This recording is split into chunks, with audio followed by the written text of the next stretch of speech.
आखिरकार Donald Trump ने सच को अनमने तरीके से ही सही लेकिन स्वीकार कर लिया है और अमेरिका के नवनिर्वाचित राष्ट्रपति जो बाइडेन को सत्ता सौंपने के लिए तैयार हो गए हैं। अमेरिका की अहम सरकारी संस्था द जनरल सर्विस एडमिनिस्ट्रेशन यानी GSA ने अमेरिका के नवनिर्वाचित राष्ट्रपति जो बाइडेन को जानकारी दी है कि ट्रंप प्रशासन सत्ता हस्तांतरण के लिए राजी है। अमेरिका में सत्ता हस्तांतरण की जिम्मेदारी GSA की ही होती है। चुनाव में बाइडेन को विजेता घोषित किए जाने के 2 हफ्ते बीतने के बाद सामने आए GSA की एडमिनिस्ट्रेटर एमिली मफी के इस पत्र में जो बाइडेन की जीत पर आधिकारिक मुहर लगाई गई है। हालांकि दूसरी तरफ ट्रंप ने कहा है कि उन्होंने खुद ही GSA से जरूरी औपचारिकताएं पूरी करने की सिफारिश की है।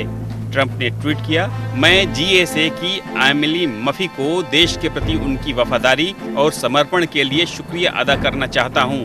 हमारा केस मजबूत है और हम अपनी लड़ाई जारी रखेंगे और मुझे पूरा यकीन है कि हमारी जीत होगी। इसके बावजूद देश हित में मैं एमिली और उनकी टीम से प्रोटोकॉल पूरा करने के लिए जो जरूरी औपचारिकताएं हैं उन्हें पूरा करने की सिफारिश कर रहा हूं।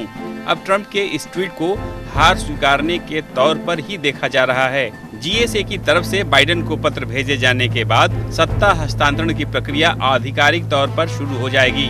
हालांकि बाइडेन प्रशासन ने आधिकारिक सत्ता हस्तांतरण का इंतजार नहीं किया। बाइडेन ने सोमवार को कैबिनेट के लिए कई लोगों के नाम घोषित कर दिए हैं, लेकिन बाइडेन की जीत पर आधिकारिक मुहर न लगने की वजह से बाइडेन टीम सरकारी डाटा और कई केंद्रीय एजेंसियों की जानकारी से वंचित थी।